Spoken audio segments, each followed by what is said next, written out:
भी स्टार्ट कर दे बेटा। New chapter, chapter number 10, vector algebra, class 12th। ध्यान से सुनेंगे। कॉमर्स वाले स्पेशली जरा ध्यान से देखें, कॉमर्स और ह्यूमैनिटीज जो है। मैथ्स वो साइंस वालों ने ये फिजिक्स में थोड़ा सा करा हुआ है, लेकिन वो भी ढंग से देख लें, रिवाइज हो जाएगा बेटा। ये फिजिक्स से रिलेटेड है बेसिकली। ध्यान बोर्ड की तरफ। दो फिजिकल क्वांटिटी बेटा, दो तरह की क्वांटिटी होती है, एक को कहते हैं स्केलर, एक होते हैं वेक्टर। स्केलर वो होते हैं जिसके पास सिर्फ मैग्नीट्यूड हो, quantity having only magnitude are called scalar, and vectors quantity having both magnitude and direction are called vectors. मतलब स्केलर और वेक्टर का डिफरेंस ये है, अगर आपको बोला गया कि मैं 5 किलोमीटर गया और मैंने ये नहीं बताया मैं कहां गया, तो मैं ये स्केलर है जिसमें सिर्फ वैल्यू दे, मैग्नीट्यूड मतलब वैल्यू, जिसमें सिर्फ वैल्यू देते हैं, डायरेक्शन नहीं देते, वो स्केलर होती है।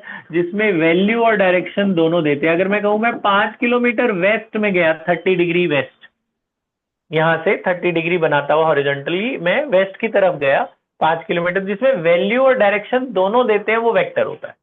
जिसमें सिर्फ वैल्यू दें वो स्केलर, जिसमें वैल्यू डायरेक्शन दोनों दें वो वेक्टर। तो वेक्टर स्केलर के एग्जांपल याद रखना, डिस्टेंस, स्पीड, चार्ज, टाइम, ये स्केलर है। और डिस्प्लेसमेंट का, इसका वेक्टर का example displacement, velocity, acceleration, force, ये सारे आपके वेक्टर हैं। जिसमें वैल्यू और डायरेक्शन दोनों काउंट होती है वो वेक्टर। तो हमने जो पढ़ना है वो ये तो आप लिख लेना अभी। फिर बेटा types of vectors, types of vectors ध्यान से सुनना। Types of vectors, types of vectors, बिल्कुल जल्दी जल्दी बता रहा हूं, कोई डेफिनेशन नहीं है, ये एमसीक्यू में काम आएंगे इसलिए। फर्स्ट है बेटा नल वेक्टर। फर्स्ट है आपका नल वेक्टर। नल वेक्टर क्या होता है? Null vector is a vector whose magnitude is unity. बच्चों मैथ्स में ये वेक्टर में मैग्नीट्यूड को ऐसे मॉड से डिनोट करते हैं, और वेक्टर को किसी को ऐसे डिनोट करते हैं के ऊपर एरो लगा के, ये वेक्टर इस तरह से डिनोशन होता है, उसके ऊपर एरो लगा के डिनोट करते हैं। तो ऐसा कोई वेक्टर जिसका मैग्नीट्यूड 0 है लेकिन उसकी कुछ डायरेक्शन है, 0 magnitude and some arbitrary direction plus some arbitrary direction are called null vector.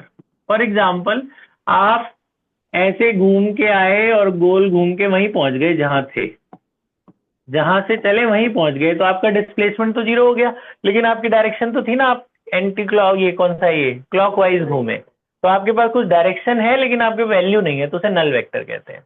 ठीक है। दूसरा यूनिट वेक्टर। यूनिट वेक्टर एक ऐसा वेक्टर होता है जिसका मैग्नीट्यूड 1 है, जिसका मैग्नीट्यूड 1 होता है, जिसकी वैल्यू 1 होती है, उसे यूनिट वेक्टर कहते हैं। तो unit vector is also a vector which is parallel to a given vector. तो यूनिट वेक्टर जिसका मैग्नीट्यूड 1 है और वो गिवन वेक्टर के पैरेलल भी हो सकता है। यूनिट वेक्टर को बनाने का ये एक फॉर्मूला है बेटा। यूनिट वेक्टर ऐसे डिनोट करते हैं, देखो, ए के ऊपर कैप लगा के, ए के ऊपर कैप लगा के डिनोट करते हैं। तो यूनिट वेक्टर बनाने का ये फॉर्मूला होता है ए वेक्टर अपॉन मॉड ए। इसके हम बारे में बाद में बात करेंगे। तो ये एरो से जो लिख रहे हैं ना, ये वेक्टर रिप्रेजेंटेशन है। तीसरी बात, collinear vectors. Collinear vectors, collinear vectors और पैरेलल वेक्टर का एक ही सिग्निफिकेंस होता है वेक्टर में। कोलीनियर का मतलब आप समझते ही हैं, एक के ऊपर एक आए, एक के पीछे एक आए, कोलीनियर। तो कोलीनियर वेक्टर की डेफिनेशन होती है, अगर एक वेक्टर है ए और एक वेक्टर है बी, दे आर कोलीनियर, तो उसका ये रूल होना चाहिए बेटा। कोलिनियर का मतलब ये भी हो गया, एक के पीछे एक आ रहा है एक ही लाइन में, ये भी कोलिनियर होता है, और ये भी कोलिनियर कहलाते हैं।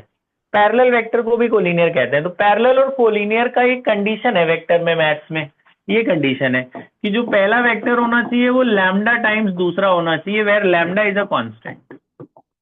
पहला वेक्टर कुछ टाइम्स होगा, जैसे वो उसका डबल होगा, ट्रिपल होगा, हाफ होगा, है ना, ए बी का कुछ गुना होगा, कुछ टाइम्स होगा। अगर ए और बी एक दूसरे के कुछ टाइम्स हैं, तो मतलब ए बी का डबल है या ट्रिपल है या हाफ है, जो भी है, तो वो दोनों कोलिनियर कहलाएंगे या पैरेलल कहलाएंगे।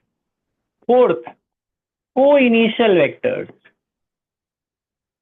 को इनिशियल वेक्टर्स, को मतलब सेम, इनिशियल मतलब स्टार्टिंग पॉइंट। जैसे दो ट्रेन एक ही स्टेशन से चली अलग अलग डायरेक्शन में, तो ये ए बी और ए सी का सेम ओरिजिन है ए, ये भी ए से चली ट्रेन, दूसरी भी ए से गई, तो दोनों का सेम इनिशियल पॉइंट है, तो वो को initial vector, same initial point, same starting point, same starting point, जिनका सेम स्टार्टिंग पॉइंट है वो को इनिशियल वेक्टर्स कहलाते हैं। फिर एक होता है को टर्मिनस वेक्टर, जिनका सेम एंडिंग पॉइंट हो, ये दोनों सेम जगह आके मिली, पी क्यू और आर क्यू सेम ही जगह आके मिल रहे हैं क्यू पर, जिनका सेम एंडिंग पॉइंट है वो को टर्मिनस, जिनका सेम स्टार्टिंग पॉइंट है वो को initial vectors. Last equal vectors, equal vectors, दो वेक्टर इक्वल तब कहलाएंगे, दो वेक्टर इक्वल तब कहलाएंगे जब उनका सेम मैग्नीट्यूड हो और सेम डायरेक्शन हो, same magnitude and same direction. जैसे कोई आपसे बोले कि आप ए से लेकर बी गए 5 किलोमीटर नॉर्थ में, आप गए 5 किलोमीटर नॉर्थ में, फिर आप ए से सी गए 5 किलोमीटर नॉर्थ में, ये साउथ में, ये गए आप नॉर्थ 5 किलोमीटर और ये गए साउथ, तो क्या ए बी और ए सी इक्वल है? नहीं है, क्योंकि वैल्यू सेम है लेकिन डायरेक्शन तो अलग अलग है ना, डायरेक्शन भी सेम होनी चाहिए। अगर ये भी नॉर्थ की तरफ ही जाता 5 किलोमीटर ए सी भी, तब इक्वल होता। खाली वैल्यू वैल्यू इक्वल होने से इक्वल नहीं होगा, वैल्यू भी इक्वल होना चाहिए और डायरेक्शन भी इक्वल होना चाहिए, तब इक्वल कहलाता है। तो कितने वेक्टर है? पहला कौन सा वेक्टर था? Null vector. नल वेक्टर का मैग्नीट्यूड क्या होता है? 0। यूनिट वेक्टर का मैग्नीट्यूड क्या होता है? 1। ये यूनिट वेक्टर बनाने का फॉर्मूला हम बाद में डिस्कस करेंगे। कोलिनियर का मतलब अगर ए बी के कोलिनियर हैं, एक लाइन में आ रहे हैं या पैरेलल है, तो इसकी ये कंडीशन है, a should be lambda times b. Coinitial मतलब same starting point, coterminus मतलब सेम एंडिंग पॉइंट, और इक्वल वेक्टर का मतलब सेम मैग्नीट्यूड और सेम डायरेक्शन। जैसे ये बताओ, ये एक स्क्वायर है, ये एक स्क्वायर है, क्वेश्चन है छोटा सा, इसमें कौन से दो, स्क्वायर की सारी साइड बराबर होती है, स्क्वायर की सारी साइड बराबर होती है ना, लेकिन इसमें से कौन से दो वेक्टर इक्वल है? सारे इक्वल नहीं है, खाली दो ही इक्वल है। कौन से दो इक्वल है? एडी और बीसी, क्योंकि इन दोनों की डायरेक्शन ऊपर ही है। वैल्यू तो दोनों की, वैल्यू तो चारों की सेम है, लेकिन इक्वल सिर्फ दो ही है। कौन? एडी और बीसी, क्योंकि दोनों की डायरेक्शन भी सेम है, वैल्यू भी सेम है। को इनिशियल वेक्टर्स कौन से हैं? को इनिशियल वेक्टर कौन कौन से हैं? जिनका सेम इनिशियल पॉइंट है, ए बी और ए डी, ये दोनों ए से स्टार्ट हो रहे हैं ना, ए बी और ए डी क्या है? को इनिशियल वेक्टर, दोनों के सेम इनिशियल पॉइंट है ना, ए से शुरू हो रहे हैं। को टर्मिनस वेक्टर कौन से है? ए डी और सी डी कहां जाके मिल रहे हैं? डी पॉइंट पे, तो कौन से वेक्टर है? को टर्मिनस वेक्टर। समझ आ रहा है? को टर्मिनस का मतलब क्या होता है? जो जिनका सेम एंडिंग पॉइंट हो। ये बात समझ में आ गई? जरा अब यहां से जरा ध्यान से सभी लोग सुनना। बेसिक्स, वो भी बेसिक ही थे, लेकिन कुछ बेसिक फॉर्मूले हैं, बेसिक फॉर्मूले वेक्टर के। बेटा मैथ्स में जैसे हम लोग कहते हैं ना, 3 एक्सिस होती हैं, कॉमर्स और ह्यूमैनिटीज वाले ध्यान से, मैथ्स में 3 एक्सिस होती हैं, एक्स एक्सिस, वाई एक्सिस और जेड एक्सिस। वेक्टर में एक्स एक्सिस को बच्चे आई से डिनोट करते हैं, वाई एक्सिस को जे से, जेड एक्सिस को के से। ये समझ जाना, ये एक्स है, ये वाई है और ये जेड है। एक्स एक्सिस मतलब आई, वाई एक्सिस मतलब जे, जेड एक्सिस मतलब के। एक्स वाई जेड, आई जे के, और ये ओरिजिन। तो जैसे पहला फॉर्मूला, मान लो हमें एक पॉइंट दे दिया ए, उसका कोऑर्डिनेट है x1 y1 z1, और एक कोऑर्डिनेट है बी, उसका पॉइंट है x2 y2 z2, ये पॉइंट है, उसके कोऑर्डिनेट ये है। हमें बोला ए बी वेक्टर बनाओ, तो पहला फॉर्मूला आपको 11th में सीखा होगा, कैसे बनाते हैं? x2 minus x1 i plus y2 minus y1 j, z2 minus z1 k, ऐसे वेक्टर बनाते हैं बेटा। मतलब अगर मान लो यहाँ पॉइंट एक दे दिया 1 2 3 और ये दे दिया 4 5 9, ए बी वेक्टर बनाना है, तो ऐसे बनाते हैं। एक वेक्टर ऐसे डिनोट करते हैं एरो लगा के। वेक्टर कैसे बनाते हैं? पहला माइनस पहला, 4 माइनस 1 क्या होगा? 3i दूसरा माइनस दूसरा 5 माइनस 2 3j और प्लस तीसरा माइनस तीसरा 9 माइनस 3 क्या होगा 6, उसके साथ क्या लगाना है k। आई समझ में कैसे बनाना है वेक्टर, कैसे बनाना है, first minus first i, second minus second j, third minus third k। आ गया वेक्टर बनाना। दूसरा, अगर कोई वेक्टर दे रखा है, वेक्टर हमेशा ऐसे डिनोट करते हैं, क्या मानते हैं उसे, एक्स वाई जेड, एक्स आई वाई जे जेड के, और बोला इसका मैग्नीट्यूड बताओ। ध्यान से सुन लेना भाई सब लोग, मैग्नीट्यूड यानी मॉड। इसका मैग्नीट्यूड का ये फॉर्मूला होता है under root x square plus Y square plus Z square. जैसे ये भी तुमने निकाल लिया ना वेक्टर, अब बोला इसका मैग्नीट्यूड बताओ, तो इसका मैग्नीट्यूड कैसे बताएंगे, under root 3 square plus 3 square plus 6 square, कितना हुआ 36 और 36 72, 72 हो गया ना। 72 का मतलब कितना हुआ 6 रूट 2, 36 का 6 बाहर आ जाएगा, 2 अंदर है ना। समझा मैग्नीट्यूड कैसे निकालना है, अंडर रूट पहले का कोफिशिएंट का स्क्वायर प्लस दूसरे का प्लस तीसरे का। इस तरह से मैग्नीट्यूड मतलब इसकी लेंथ क्या होगी। 54 हो रहा है, 18 9 9 18 18 36 36 नहीं हो रहा, अच्छा 18 और 36 से मैंने ज्यादा जोड़ दिया, कितना हो रहा है 54, 9 6 54, तो 3 रूट 6 आ गया। ठीक बात है, तो ये आ गया 3 रूट 6, बात समझ में आ गई। ठीक है, तो इसका मैग्नीट्यूड हो गया 3 रूट 6। अच्छा तो ये ठीक है, यहाँ तक क्लियर, वेक्टर कैसे बनाते हैं, मैग्नीट्यूड कैसे निकालते हैं। तीसरी बात बेटा ध्यान से सुनना, एक नया कंसेप्ट है, वो ध्यान से सुनेंगे। उसे कहते हैं बच्चों direction cosine. Direction cosines, direction cosines क्या होते हैं, ये सबके लिए नया। कोई वेक्टर, 3 एक्सिस होती है ना, एक्स एक्सिस, वाई एक्सिस और जेड एक्सिस। मान लो ये एक वेक्टर है, ये एक्स के साथ जितना एंगल बनाता है उसे अल्फा कहते हैं, वाई के साथ जितना एंगल बनाता है उसे बीटा, जेड के साथ जितना एंगल बनाता है उसे क्या कहते हैं, गामा। तो डायरेक्शन कोसाइन 3 होती है, एल एम एन।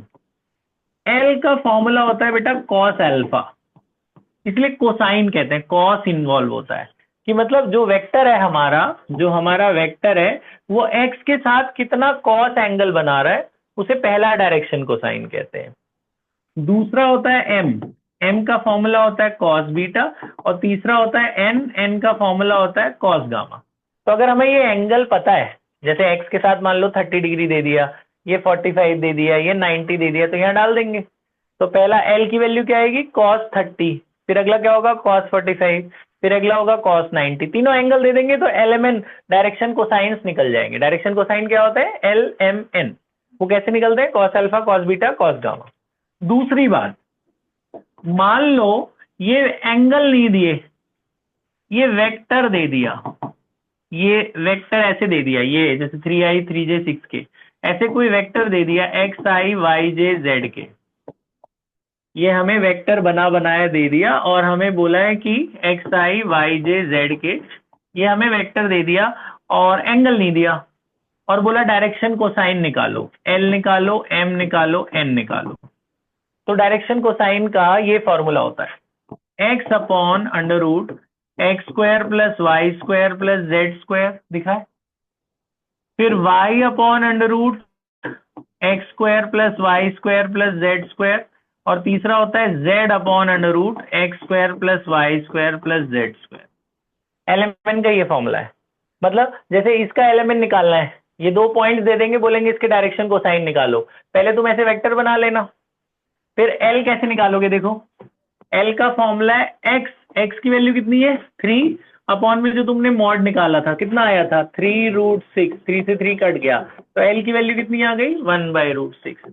एम की वैल्यू में क्या होता है वाई अपॉन में रूट, यानी जो वाई की वैल्यू है, वाई की वैल्यू कितनी है 3 अपॉन में यही कितनी 3 रूट 6, तो एम की वैल्यू कितनी आ गई, वो भी 1 बाई रूट 6 आ गई। एन में जेड वाला लेते हैं, जेड की वैल्यू कितनी है 6 अपॉन में 3 रूट 6, तो ये कटेगा ना, 6 बाई रूट 6 क्या हो जाएगा रूट 6 अपॉन 3। तो ये एलिमेंट ऐसे निकलता है। ये बात समझ में आई, एलिमेंट कैसे निकला, एक्स अपॉन में इसका रूट, वाई अपॉन में इसका रूट और जेड अपॉन इसका रूट, ये एलिमेंट निकालने का दूसरा तरीका। अगर हमें एंगल पता है तो एलिमेंट सीधे निकल जाएगा, cos alpha cos beta cos gamma, नहीं पता तो ऐसे निकालना। ये बात समझ में आ गई? ठीक है, तीन तीन बातें समझ में आ गई। तीसरा फॉर्मूला बेटा, तीसरा फॉर्मूला इधर विजिबल है, थर्ड दिख रहा है? थर्ड देखो, अगर आप इन तीनों का स्क्वायर करके ऐड करो तो सब कट जाता है बेटा, 1 आता है। आप खुद ही देखो, तीनों को स्क्वायर करना जरा, l square m square n square करना, ये क्या होगा, एक्स स्क्वायर, ये वाई स्क्वायर और ये जेड स्क्वायर। तीनों का एलसीएम सेम आएगा, रूट हट जाएगा, तो ऊपर भी x square plus Y square plus Z square और डिनोमिनेटर में भी सेम। तीनों को जब आप ऐड करोगे तो पूरा पूरा कट जाएगा ना, कट के क्या बचेगा, 1। तो तीनों के सम का स्क्वायर 1 होता है बेटा, l square plus m square plus n square 1 होता है। अब इस पे कैसे क्वेश्चन आते हैं, इस पे इस तरह से क्वेश्चन आता है, आपसे बोला जाए कि एक वेक्टर है जो तीनों के साथ इक्वली इंक्लाइंड है, मतलब अल्फा बीटा गामा सेम है, तो बोला बताओ एलिमेंट बताओ। अगर अल्फा बीटा गामा सेम है तो ये भी अल्फा, ये भी अल्फा, ये भी अल्फा, तो यानी एलिमेंट भी सेम हो गया ना। तो एलिमेंट अगर सेम हो गया तो तीनों को एल एल एल मान लो, इसको भी एल मान लो, इसको भी एल, इसको भी एल, तो यहां से एल निकल जाएगा। एल की वैल्यू कितनी आई, 3l² इक्वल टू 1, तो l² इक्वल टू 1/3, तो एल की वैल्यू कितनी आई, ±1/√3। तो यही एल हो गया, यही एम हो गया, यही एन हो गया, एल बराबर एम बराबर एन। अगर बोला इक्वली इंक्लाइंड है तो एलिमेंट ऐसे निकाल ले, तीन समझ में आई? तो एलिमेंट निकालने का ये एक तरीका है, l square plus m square plus n square 1 करके। आया समझ में? फिर एक क्वेश्चन आता है, एक एमसीक्यू में आया था एक साल, पिछले साल ही, sine square alpha plus sine square beta plus sine square gamma की वैल्यू बताओ। अल्फा बीटा गामा वही है, एंगल एक्स वाई जेड के साथ। तो साइन को कॉस में बदल दो, साइन को क्या लिख सकते हैं, 1 माइनस कॉस, इसको भी क्या लिख सकते हैं, 1 माइनस कॉस, इसको भी क्या लिख सकते हैं, 1 माइनस कॉस। तो ये 1 प्लस 1 प्लस 1 क्या हो जाएगा, 3। इसमें से माइनस कॉमन ले लो, क्या हो जाएगा, cos square alpha plus cos square beta plus cos square gamma. ये कॉस क्या है, ये एल है ना, ये एल है, ये एम है, ये एन है। कॉस अल्फा एल होता है, ये एम होता है और ये एन होता है। इनको एल एम एन लिख दो, 3 minus l square plus m square plus n square, ये तो 1 होते हैं ना। L square m square n square क्या होता है, 1। तो इन तीनों को हटाकर 1 डाल दो, तो 3 माइनस 1 कितना आ गया, 2। तो sign square alpha plus sine square beta plus sine square gamma का आंसर कितना आ गया, 2। एमसीक्यू में आया था एक साल, बात समझ में आई? तो ये एलिमेंट निकालने का ये नया कंसेप्ट है बेटा। तो डायरेक्शन को साइन कैसे निकालते समझ में आया? कि आपको अगर एंगल दिया हो तो एलिमेंट ऐसे निकाल, डायरेक्शन को साइन किसे कहते हैं, एलिमेंट को कहते हैं, ठीक है। और अगर हमें एंगल ना दिया हो, ऐसे 2 पॉइंट्स दे दे, आपको वेक्टर बनाना समझ में आ गया, वेक्टर कैसे बनाते हैं, 2 पॉइंट से वेक्टर कैसे बनाते हैं, फर्स्ट माइनस फर्स्ट आई, सेकंड माइनस सेकंड जे, थर्ड माइनस थर्ड, कैसे वेक्टर बनाते हैं। अगर हमें वेक्टर दे दे और बोले एलिमेंट निकालो, तो ऐसे निकाल लेना। कैसे निकालना है, एक्स अपॉन में जो रूट आया एल आ जाएगा, वाई अपॉन जो रूट आया वो एम आ जाएगा, और जेड का कोफिशिएंट अपॉन जो रूट आया वो एन आ जाएगा। बात समझ में आ रही है? एलिमेंट निकालने के ये 2-3 तरीके, 3 तरीके समझ में आ गए, ठीक है। ये सब फॉर्मूले अभी लिख लेना। चौथी बात, 2 फॉर्मूले हो रहे फिर खत्म, ध्यान सुनना। चौथी बात ये बेटा, सेक्शन फॉर्मूला, सेक्शन फॉर्मूला ये भी है इसमें वेक्टर में। अगर हमें, ये आपने 11th में पढ़ा है, मान लो ये पॉइंट पता है, ए वेक्टर पता है, ये वाला वेक्टर भी पता है, बीच का वेक्टर नहीं पता, रेशो पता है, एपी अपॉन बी, याद है 10th में था, रेशो, किनारे के पॉइंट्स पता होते थे, रेशो पता होती थी, बोलते थे बीच वाला पॉइंट निकालो। 11th में भी था ना, ये इंटरनली डिवाइड था, एक एक्सटर्नली डिवाइड, याद है? इंटरनली डिवाइड में पी का क्या फॉर्मूला होता था, ये था फॉर्मूला बेटा, ये formula m b plus n a divided by m plus n, ठीक है। मतलब ये रेशियो इंटू ये वेक्टर, फिर ये रेशियो इंटू ये वेक्टर, डिवाइडेड बाय नीचे क्या आता है, एम प्लस एन। एक्सटर्नली में बीच में माइनस आ जाता है ना, एक्सटर्नली डिवाइड में क्या होता था, बीच में प्लस की जगह माइनस लगा दो, तो एक्सटर्नली डिवाइड में प्लस की जगह माइनस लगा दो, तो क्या फॉर्मूला होगा, m b minus n a divided by, और मिड पॉइंट में दोनों, मिड अगर ये बिल्कुल बीच में होता तो रेशियो आधी आधी हो जाएगी ना, 1:1। तो क्या होता है formula, a plus b divided by 2। Mid point में यही होता है ना, दोनों ऐड करके 2 से डिवाइड कर दो, है ना। Last formula, triangle law of vectors, ये ध्यान से सुनेंगे, ये इन्होंने कर रखा है, आप लोग जरा ध्यान से सुनना। बेटा ये मान लो एक ट्रायंगल है, आपको दिख रहा है दो एक ही डायरेक्शन में चल रहे हैं, ऐसे समझ लो एंटी क्लॉकवाइज चल रहे हैं, और एक उल्टी डायरेक्शन में चल रहा है क्लॉकवाइज।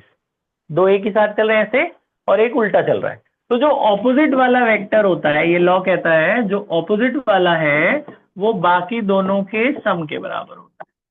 यानी ए सी किसके बराबर होगा? A b plus b c. ठीक है, एक बात ध्यान रखना, वेक्टर में अगर तुम ए सी को सी ए लिख रहे हो तो बाहर माइनस आ जाएगा, अगर उल्टा लिखोगे तो माइनस आ जाएगा। समझ रहे हो? तो ए सी क्यों लिखा? आपको दिख रहा है ए से सी जा रहा है, ए सी जो ऑपोजिट वाला है वो बाकी दोनों के सम के बराबर होगा। ठीक है, तो यहां तक आप नोट करके पहली दो एक्सरसाइज आप ट्राई करिए, पहली दो एक्सरसाइज आपसे हो जाएगी, यहां तक आप नोट कर लो। पॉज कर दो।